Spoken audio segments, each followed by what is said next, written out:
I want to talk about the recent Venezuelan elections, which I'm a bit upset about. But since I want you to learn how Venezuelan politics work, I'm going to make some kind of tutorial in case that you need to adjust election results so that they go the way you want. And I should know about it because I'm Venezuelan and we practically invented electronic voting, which is important for all this stuff. So I'm going to try to explain how this works. And this is regardless of if maybe you have lost popularity or you have lost seats at Congress or you're not as handsome as you used to be. It doesn't matter. This guide is stupid proof, provided that you follow it step by step. And the first step is to make the actual voting process as clumsy and tortuous as possible. And by clumsy and tortuous, I don't mean the technology. No. The technology must look cutting edge. By clumsy, I'm talking about things like internet connection. And certain steps of these modern voting processes require a steady internet connection, which at the same time will be through the state's telephone lines, which are like 100 years old, which in turn are going to make the whole process slower. Very nice, but there are many other ways that you can make this process slower. Maybe the voting machines do not start, maybe they have a blue screen of death, maybe there's some kind of glitch, maybe there's an outage and the backup batteries were not ready, maybe someone used the batteries to listen to reggaeton. Anything can happen. Now, we are talking about the actual day of voting. There are some steps that you can take previous to that day so you can make your elections easier to adjust to your liking.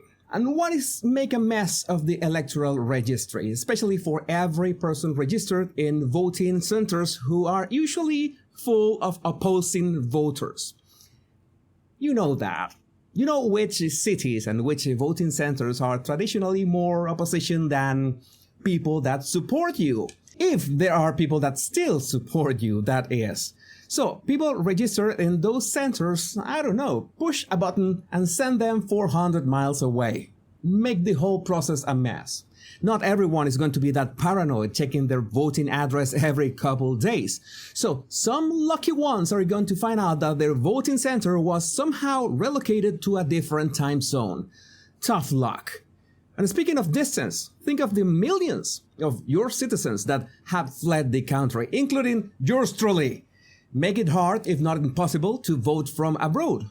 And this, of course, is a no-brainer because a huge chunk of those citizens who have fled the country oppose your wonderful government. How dare them, right? You're going to punish them, just blocking embassies and consulates and making sure they cannot cast their vote. But in some cases, you can make certain exceptions if they are micro-celebrities and you're sure that they are going to vote for you, even if they don't live in the country that they are going to vote. You know, you are the one who owns the voting machines because you own the electoral council. You can make your own rules. You are the ruler of the country. Let's do this, man. Now, here comes the fun part. As soon as voting centers close and the manual counting is done, seize as many boxes full of paper ballots as possible. And this is optional but highly recommended. Burn them as quickly as you can. Better safe than sorry. You know that you're going to have also those wonderful records, those physical records that everyone in those scrutiny rooms saw. So everyone in those scrutiny rooms now has the actual count of votes. So in theory, your opponent knows exactly how many votes they got and how many votes you got. It's that simple. They know. Everybody knows. But it's the electoral records what counts. That is the official counting, right? Well, those official counting records are going to be in custody of the military. I'm going to talk about the military in a minute. But of course, those records have to go to a local office of the Electoral Council. So your opponent could have an exact number of everything. But they don't have a certified copy of the official records. And they absolutely need those for any official pronouncement or any legal recourse. So make sure that you take your time getting those certified copies of the records out. Blame Windows Vista or blame a glitch, blame the internet, blame that the one who has to sign them has diarrhea or something. I don't know. Again, this is the moment that you can get creative with this. Making time and especially making sure that those records do not get into your opponent's hands. This is critical. Now, we already said that when the ballots were being counted to make the records, everybody was in that room. And your opposition already has a very good idea of how many votes they got. I would say with a very tiny margin of error. They already know that they won, only that they cannot announce it. And this is where it gets easier for you because most probably those partial results are going to leak to WhatsApp or Twitter or any other social media. This is the moment that you begin shouting and screaming that that is illegal, that your opposition cannot publish any kind of results because they will be prosecuted. They are doing illegal stuff, right? But meanwhile, you need to claim that all your magnificent voting process has been attacked by right-wing hackers. Various US three-letter agencies, Jason Byrne, Jack Reacher, I don't know, say that you have been attacked. Even if the only attack you have suffered is your own internet connection.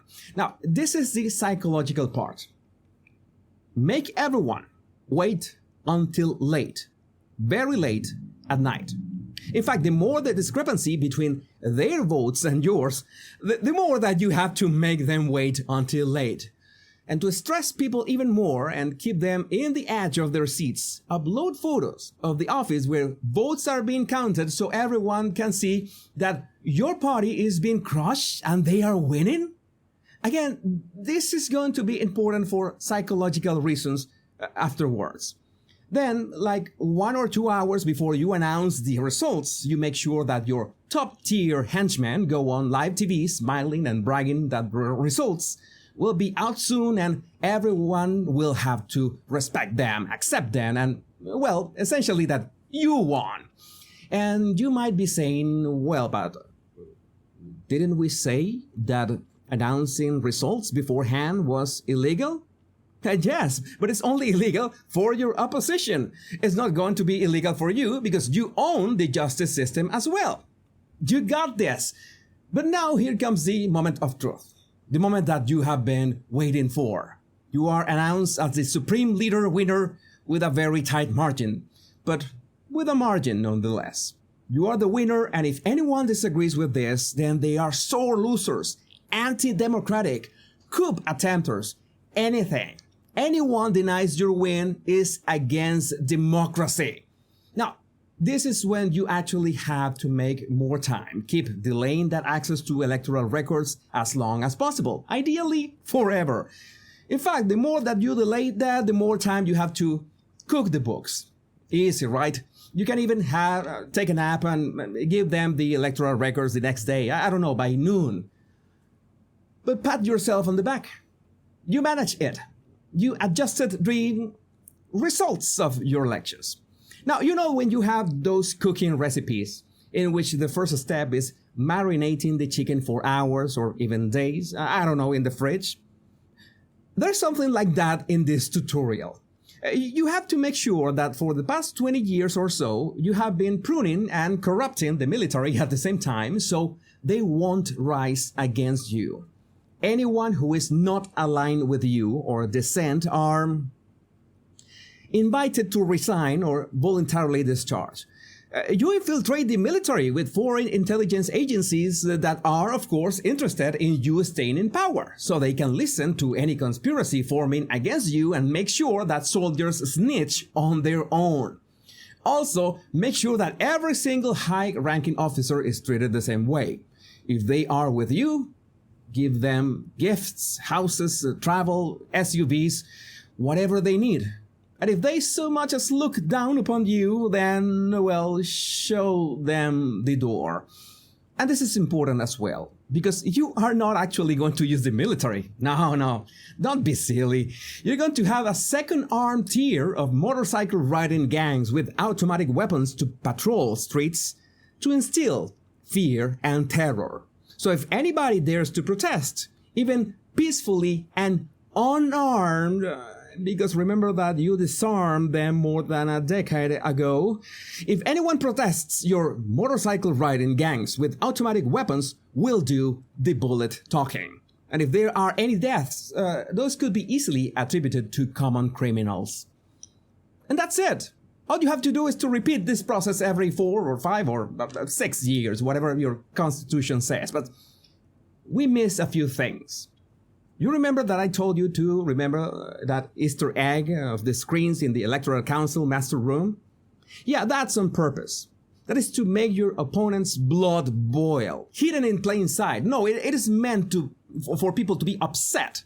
Exactly the same is that when you look at the results, the total scrutiny usually is less than 100%. Of course, because not everyone votes in any given election. But in this case, the total count between all candidates was, wait for it, 132%, which defies all sorts of statistics or even the laws of physics.